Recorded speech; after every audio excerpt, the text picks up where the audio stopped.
maulang araw mga repa. Sa mga karebo dyan, kagabi nga pala, pauwi ako. Malapit na ako sa bahay, then biglang umilaw si check engine. Kala ko anong una, battery sign. Kala ko tuloy alternator. Tapos pag start ko, nakita ko, check engine pala. So papacheck ko to, gusto ko malaman kung anong diferensya kung ba siya nakailaw. Update ko kayo mamaya pagdating ko sa mekaniko. Okay mga repa, update is nakarating ako rito sa shop. Kung maalala nyo nilas kung pinost yung nagpalinis ako ng IAC valve, no? So nagpunta ako rito habang nasa biyahe. Syempre walang aircon kasi nagalang ko baka mamaya kung anong sensor magloko eh. So ngayon tatry kong buksan ang aircon ngayon. Okay naman, gumana. Walang problema. Pero still papacheck ko pa rin kay mechanic. Kulit na itong check engine eh. Update ulit mamaya.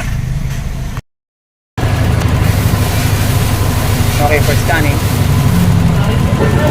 Yung pangalan makakatikim ng scan ko eh. Sa buong buhay niya since 2002, since brand new.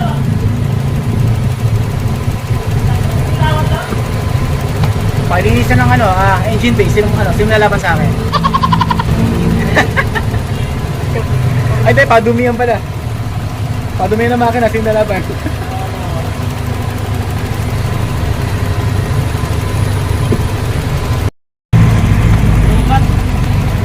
So far, wala rin lumalabas.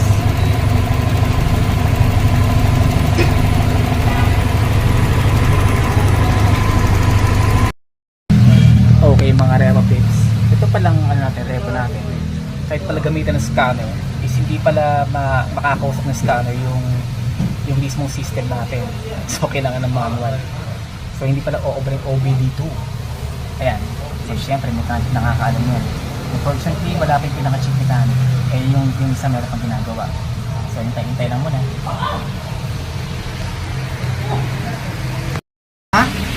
Ito pa yatang salarin possible. Air intake temperature sensor. Tinong ko mo walang kaya. Putol yung sakit.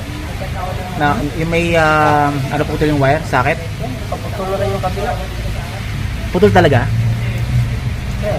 Dalawa na putol. Ha? Dalawa na putol. Dalawa na putol. Saan ka nagkaroon dyan? At kaya. Okay, bali yung wire na naputol is ikinabit. So tingnan natin pag start kung matitira pa rin check engine. Yung nga lang yung starter solenoid is nagdolo ko. Andun pa rin siya. reset ko lang sa battery. Sige. I-reset na niya sa battery. Okay, so yung pag-reset, ang tatanggalin is yung negative lang, tama? Reset.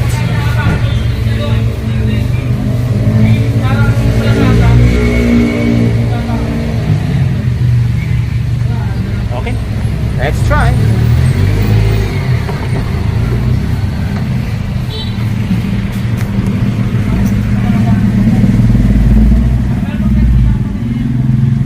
Moment of truth. Start. Okay.